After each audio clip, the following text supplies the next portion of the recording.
Hi, welcome to Get In, the connected vehicle podcast from BlackBerry. I'm your host, Steve Kovsky, and in this series, we'll be diving into what the future of transportation just might look like. Today, I'm very happy to be joined by one of our partners and guests on the show, and I'd like Bhaskar to introduce himself, if you would. Thanks, Steve.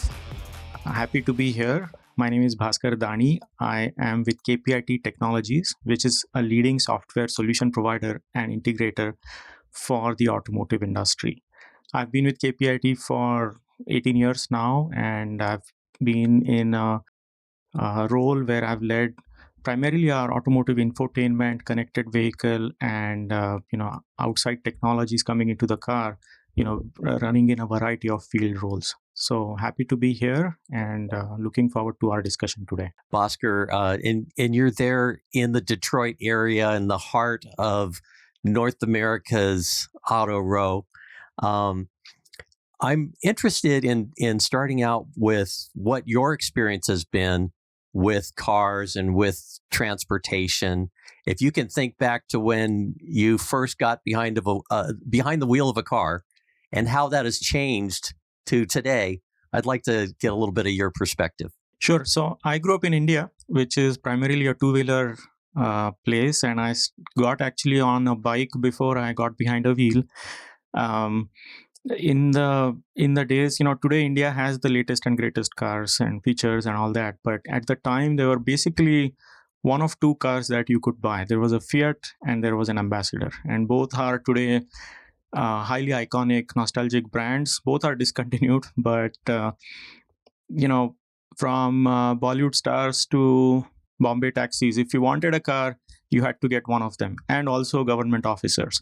So my family had the Fiat, and that's where I learned driving on Indian roads. It was a very interesting experience. The stick shift was on the side of the steering wheel.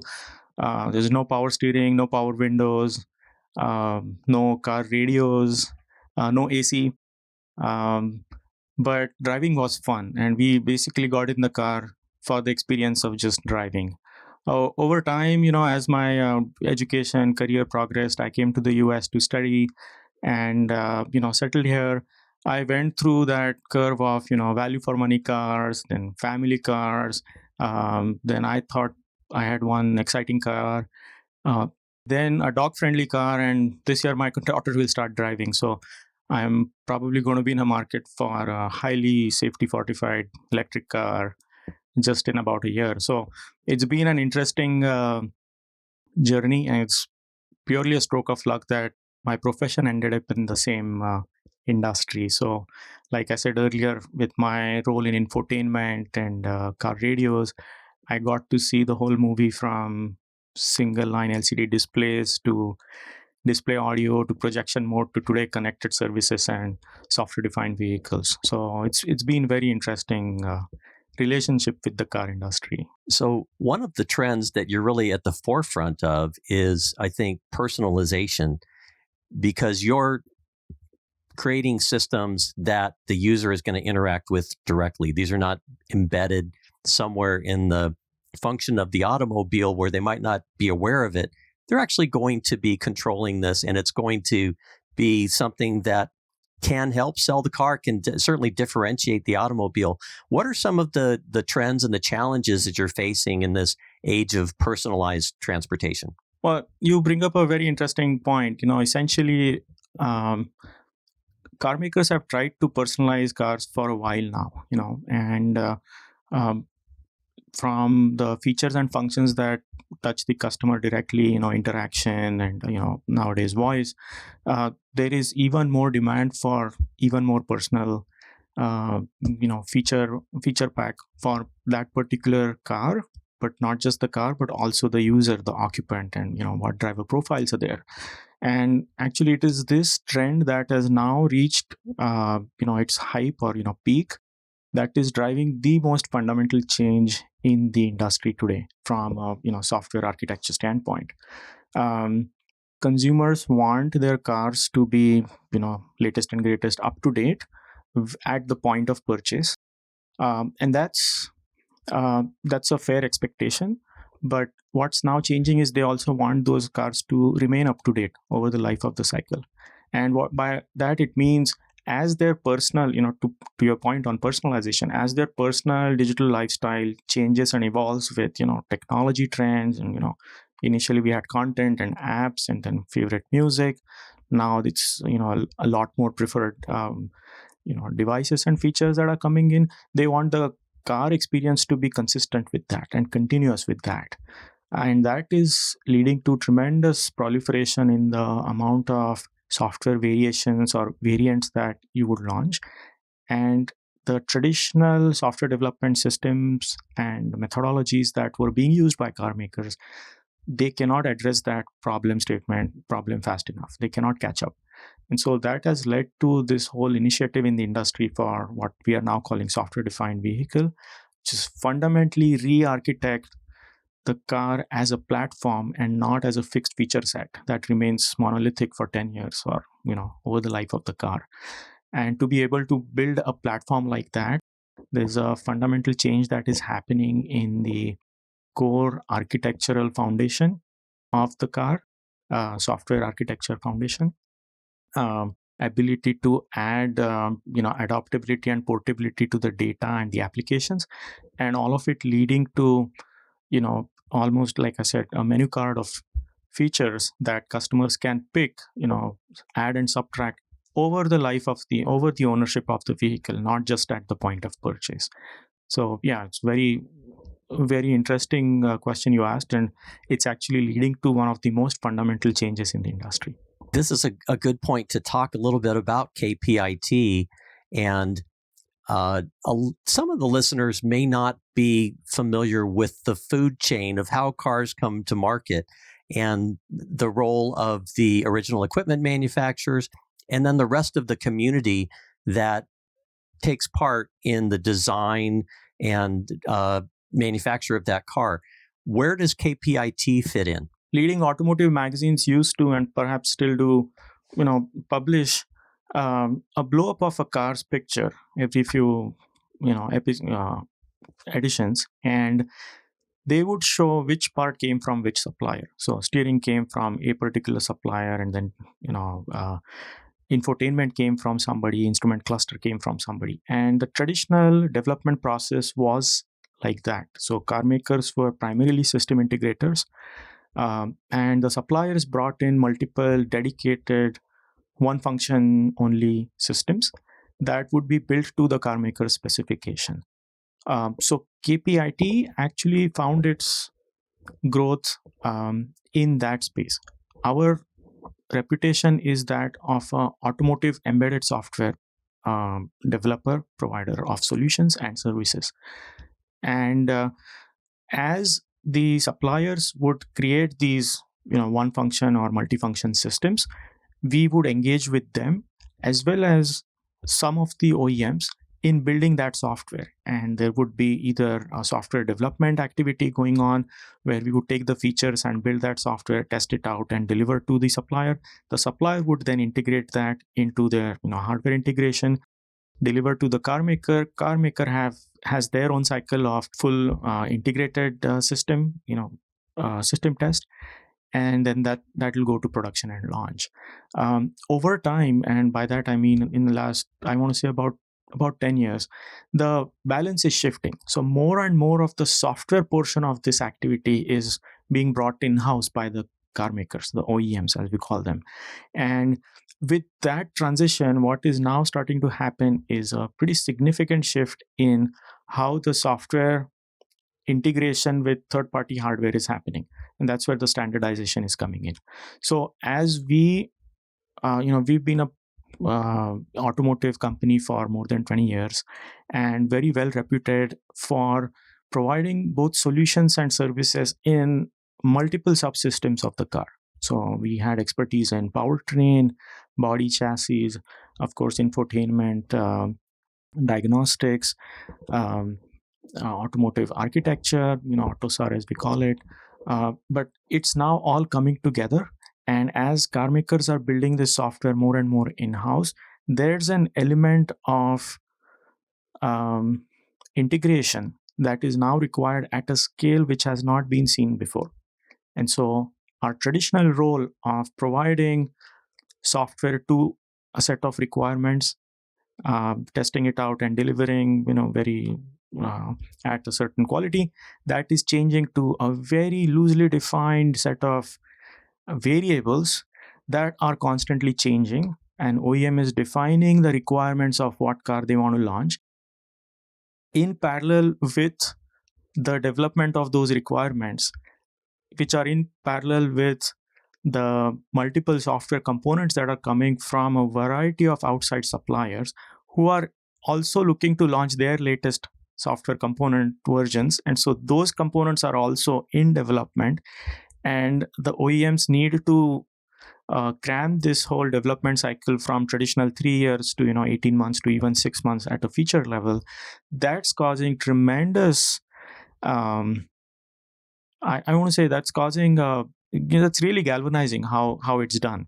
And so KPIT is really emerging as a a player with the software integration capability, um, with the knowledge and domain expertise of each of those subsystems, and being able to run a software factory, if you will, that is bringing all of these variables into a common baseline software factory and delivering it as the production happens. So it's very interesting how our role has changed, and that's going to be our positioning as a software integrator as the industry evolves into these new connected autonomous and electric vehicles. It is very interesting. And there was a potential there during this shift that a company like KPIT could have been sort of disintermediated, or, as the OEMs increased their numbers of software developers and their ability to develop software, we could have seen KPIT have their role shrink. Instead, it's shifted. I wonder if you could give us sort of an example from maybe a current car that's in development, and where you add value to that, and some of the cool features that maybe you're helping bring to life. So I can think of a major OEM program we launched, or the OEM launched, for an infotainment system that used our platform, but also used us as a software integrator. So this was a very unique case where this would be a platform that would go into powering more than 3 million vehicles in their infotainment system. This would use our own Linux-based infotainment platform, which over time we have migrated to a full e-cockpit platform that can drive multiple displays. It had, as I said earlier, variety of varying OEM requirements. There was a certain baseline which ran into thousands of pages, but as the rest of the world around us is changing, especially the smartphone experience, these requirements kept updating. And there was a hardware manufacturer, which was the tier 1 supplier, as we call it, but there was also an independent set of software providers. So somebody was providing the echo cancellation noise reduction, somebody was providing a Bluetooth stack, somebody else was providing an over-the-air update stack. And those things work really well in isolation, but their implementation on a particular platform for that OEM's requirement is a distance that has to be traveled for every single program every time. And so KPIT came in as a software integrator. So not only did we have our own core platform, but we actually ran the baseline software across multiple geographies worldwide, across multiple SOPs or start of production dates, and actually integrated on a weekly basis, then on a monthly basis, an upgraded set of software versions that is getting validated in parallel as this software is getting developed. So it's a very, very dynamic process. The science part of it is easy to understand and easy to replicate. You can get the right tools, get the right DevOps and other practices that large companies use. The art portion of it is where KPIT shines. That that cannot be accelerated. That's just years and years of doing it and knowing what's the right validation methodology, at what granularity do you do what. So eventually this program actually went in production.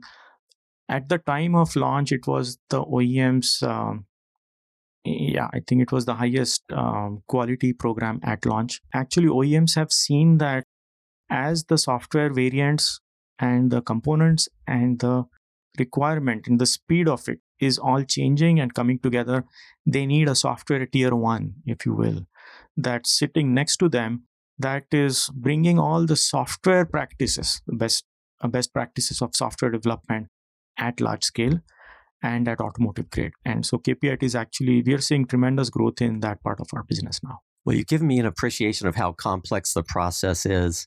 And we just see it in the production vehicle that comes out, and it's beautiful and it does all of these things that we wanted our cars to do for so long. What is the role of the software platforms? You're obviously very familiar with QNX. You're very familiar with BlackBerry Ivy, with Linux, with all of the different platforms that the OEMs are using in their vehicles. What do you see as some of the major trends at that level in the cars of the future? One of the trends and requirements of this whole software-defined vehicle movement is the ability to run applications and services both at the edge, which is on the vehicle, but also on the cloud. And there are certain distinct benefits to that. Most importantly, portability of applications, which can speed up product development and so on, but also real-time health monitoring of the vehicles, as well as providing new content, services, and applications that are not possible today, but can be possible because now a real-time version of that car is available on the cloud for a developer. So there's actually BlackBerry is hitting a lot of right notes with this IV initiative. The major block today in pulling off something like that is that the down to the car sensors, tire pressure monitoring or what have you, by OEM, by supplier, by program, and by geography, there are just too many variants. There's no standardization. And there's more time spent in standardizing those data sources and their formats, and then exposing them to third-party developers than actually building the application itself. And even if that is done by a given car maker, car makers have tried app stores or equivalent approaches. They haven't been very successful so far. And what's happening with Ivy is it's the only initiative where there's an element of standardization across all of the sensors, across all of the types of car makers formats.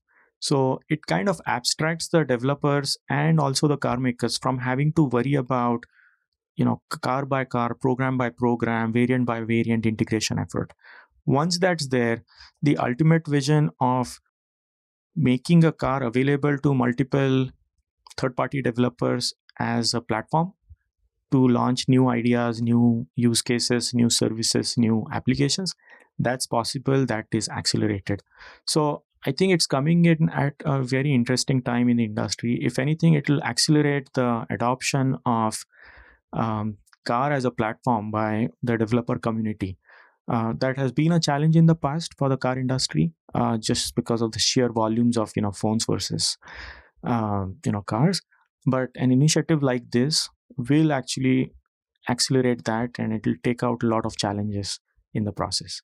Well, of course, I'm gratified to hear that, but it's also something that we feel very strongly about at BlackBerry. Another thing that is a foundation of this company is certainly safety is the number one priority, and security ranks up there very highly as well. Are these things that we need to continue to be concerned about and to prioritize? Since BlackBerry provides the foundational components and it has a really good chance of pretty much defining the flavor of the system's safety and security as it goes in. And we frankly think BlackBerry's best days are ahead of it, because now is the time where, as multiple traditionally separate functions of a car are getting consolidated on a single, central compute, that need of the safety certification as well as isolation, um, and other related, especially functional safety related requirements, is extremely acute. And doing that right requires somebody actually developing their software to that safety certification. um, a simple example, if on this central compute, we have an e-cockpit platform today which does both instrument cluster, central infotainment head unit, and rear seat entertainment on a single SoC or system on chip. um, the instrument cluster is a safety critical piece of equipment in the car. If I'm trying to skip a song, I'm frustrated and it's not getting skipped, so I start uh, hitting the screen multiple times, and that actually hangs, let's say, the infotainment head unit. Traditionally this was an entirely separate system, it could reboot. With the consolidation on central compute, now things are different. Now one subsystem crashing or rebooting cannot affect the safety critical systems, such as the instrument cluster, which is supposed to show you all sorts of real-time data. And so now is the time where um, this is one element of it that is getting very critical. And of course, you and I read about cyber attacks. That's the other element. So yeah, I think this foundational software-defined vehicle view, a few things like updatability, adaptability, and so on were considered. But of course, with that, it's all under the umbrella of safety and security. Well, speaking of that, so you're going to be in the market for a car for one of your young family members who's going to be climbing behind the wheel. What are some of the, let's talk features. What are some of the cool features that they're going to enjoy in their driving experience? And what are some of the things that, even as a parent, you wish were available today to help ensure their safety? That's the most important thing. So interesting you ask that. Clearly, they want the latest features.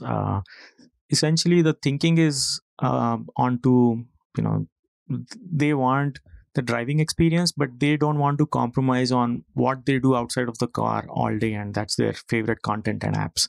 So that's the view that they are taking. As a parent, I'm just looking at the safety as a foremost feature. So I think in terms of what you are going to see, I think in the next 5 to 10 years, you're going to see an extreme refinement in how things come together. So we may get new content, apps, and features, and that may be possible. But today, it's an overload. It's a cognitive overload, even with the best infotainment systems. And sometimes I have an old car and I have a new car, and sometimes I drive the old car just for the fun of it. And I think the cognitive overload is a real deal. So a lot of that being taken over by well done voice systems and AI around that is going to be a major change. And today it's there. It's better than it was yesterday. It's still not at the level where it can go. So I think that's going to be a major change we're going to see. The other thing, which is a little bit far away, is 5G and eventually 6G type. So low latency communication between vehicles and infrastructure. So that's something that's going to come. It's a little bit far out today. On the safety side, of course, the level 3 ADAS is, those functions are starting to come in most mainstream vehicles. So that will only increase. I do think that, from an autonomous standpoint, she's not thinking of that today.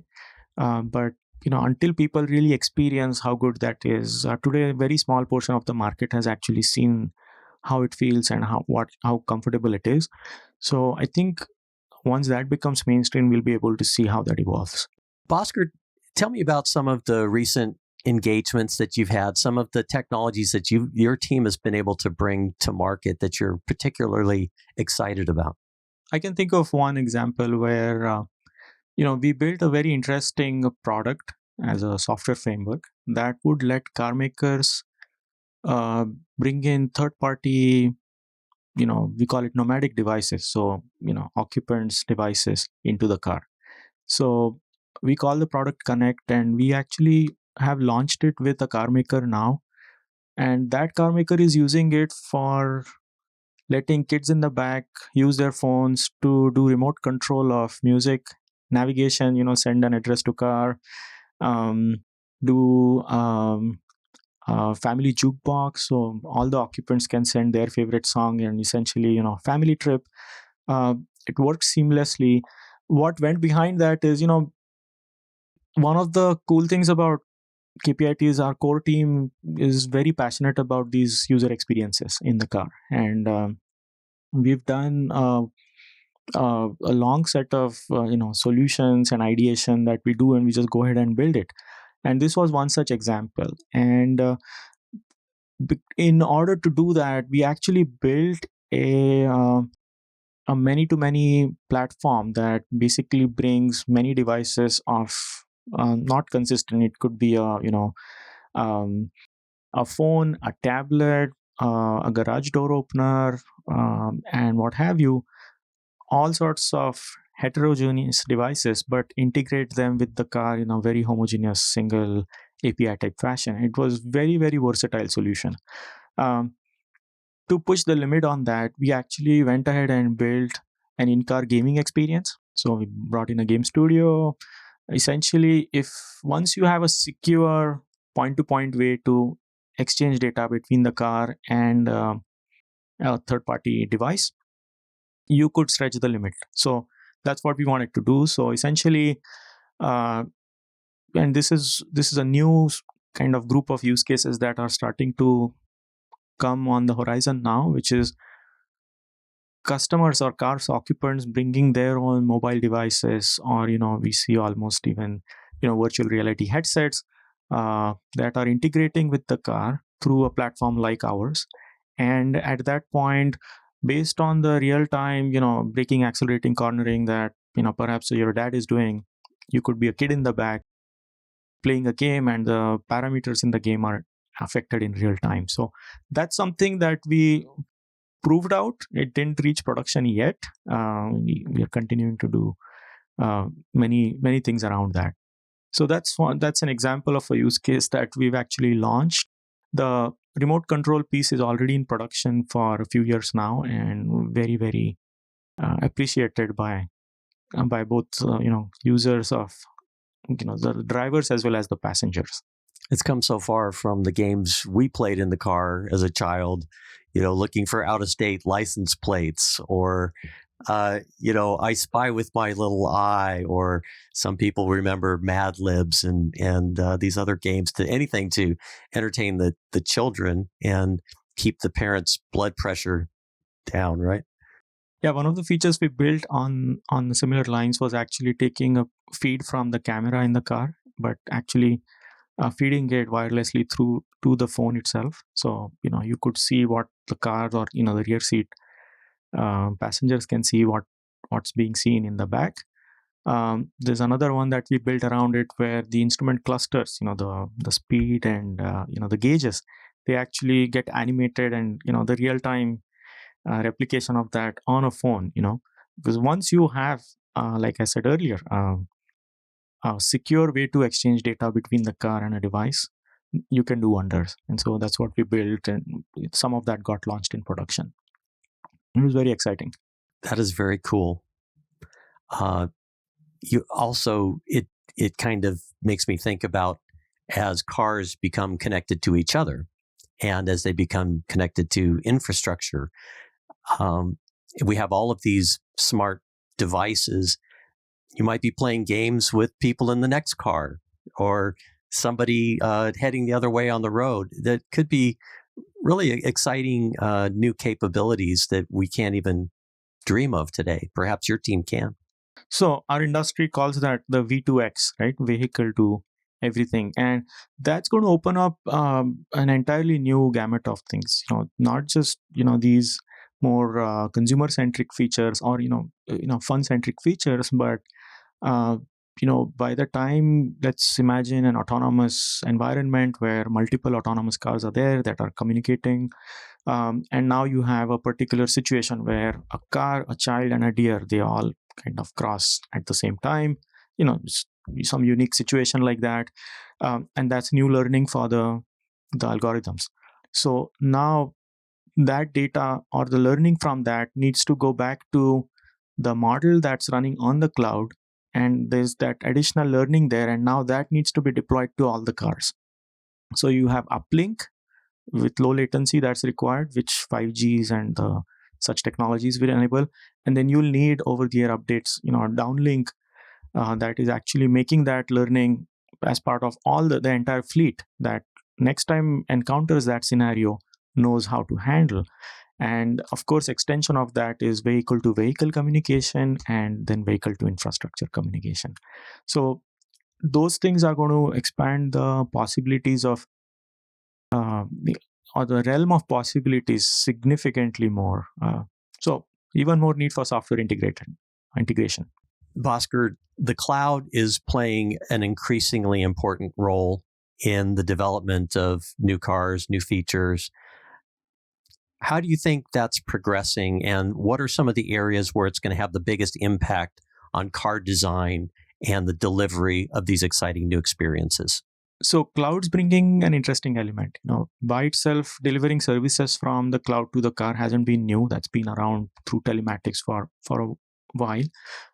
It was on-premise systems. Now we have very large public cloud providers, and they are expanding their infrastructure at breakneck speed. And with that, what's happening is not only delivery of these services in real time and capturing data has become easier, but they are bringing the true benefit of cloud, which is scalability, elasticity, all of those things to product development side as well. So one of the major trends in this is virtual validation. uh, Car makers, with the amount of software that's coming in and the amount of the sheer scale of it, has reached a point where um, if they want to shrink the cycle time of development from requirements to launch, um, they cannot wait on first getting the chip makers to design the right chips, then the tier one suppliers building hardware prototype, then testing that, and then waiting 6 months later finding out that there are these issues, and the old sequential product development, they cannot afford to go there. So now what's happening is the entire ECU, as we call it, or at least at a functional level, is getting virtualized, and that's being hosted in the cloud. So with that, you can actually remove dependence on hardware availability and test rigs availability, and make that whole development process global. You can go where the talent is, put it all on cloud, and parallel development, thousands of engineers plugging into one single platform, building an entire vehicle's unified software, that has become a reality now. It's a new trend. It is happening. OEMs are making an investment, but now we are seeing something that is unprecedented. So cloud is enabling that. The other piece cloud is enabling is the services that are getting delivered. So what you said, having a replica of the car in real time, that's been tried out in manufacturing under the digital twin terminology. But for cars with a dynamic system with so many more variables, it's going to be very interesting. And without cloud based data collection and intelligence, I guess, generation with AI and distributing that, it's just not possible to give that experience. So I think cloud is making a very, very fundamental change. Initially, people thought it was primarily about delivering services, but it's making a very big change on the product development side as well, especially in software defined vehicle and other connected autonomous pieces. we've talked about these new platforms and capabilities and the ability of operating system and middleware to take out some of the granularity of bringing new features to life in cars. What are some of the obstacles? What are some of the sticking points with the auto manufacturers? A part of it perhaps is build it versus buy it. Do they want to do it all internally? Do they trust a third party to come in? Will that perhaps erode their ability to make their cars distinctive and differentiate them in the market? What kind of feedback are you getting from manufacturers? So I think a couple of things we are seeing from car makers. There's a very strong desire to take greater control of the entire software process as well as software components in the car. So that's writing on the wall. That's an irreversible trend.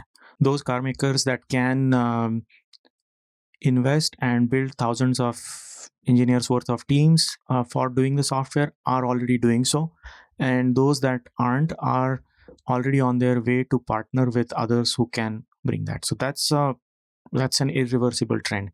In doing so, I think fundamentally what is coming in the way is the speed at which that can happen, because the some of the core technologies in automotive, those are very specific to automotive. They're not general IT, or it's hard to find that talent. So there's the apps and content cloud development, which is there, but the core engineering of it, if you take autonomous development, if you see the entire life cycle or the development cycle from data ingest to the modeling, training, and then simulation validation, this is a particular feature set. It's not general software, general IoT, general IT, in fact. And so one major trend is bringing the right amount of talent fast enough. The second challenge we are seeing is car makers saying that they are not still at where they would like to be in an integrated vehicle level validation cycle. What I mean by that is they have great integration and focused software test validation frameworks as well as development methodologies for each subsystem in the traditional development cycle, right? So everybody in a global OEM will say, this part works, infotainment, this works great in our lab. With an integrated vehicle, we don't know, right? The brake systems, the chassis systems, the steering systems, and so on. And it is on the OEM, especially the teams that launch that software, it is down to them to really bring it all together and sign up for production worthiness of the software they are releasing. The number of releases are increasing. The complexity of software that's coming together is increasing. And the time to validate is even lesser. And so that's a challenge where, some new frameworks and new methodologies are coming. We have one ourselves. We have looked at these problems, hearing from the OEMs, we've looked at these problems multiple times. And as I said earlier, having gone through building those solutions, I do think that we are going to see some really step up in refinement of how things come together in the car experience in the coming years. I'm excited to see that level of integration. And I gained a new appreciation of how difficult it is and the resources it's going to take as we turn the page to this new chapter in automotive history, which I think we're very lucky to be here to have a front row seat for. And Bhaskar, I want to thank you very much for giving us this deep dive into what KPIT does, how cars come together, and how you're able to deliver these next generation experiences that we're so excited about. Thank you for having me. This was very exciting, and we look forward to working together. Well, that's the end of our episode for today, but if you'd like to get more information on the topics or our guest, check out blackberry.com/podcast. Get in. The Connected Vehicle Podcast from BlackBerry is available wherever you get your podcasts, and don't forget to subscribe to keep up to date with our latest episodes.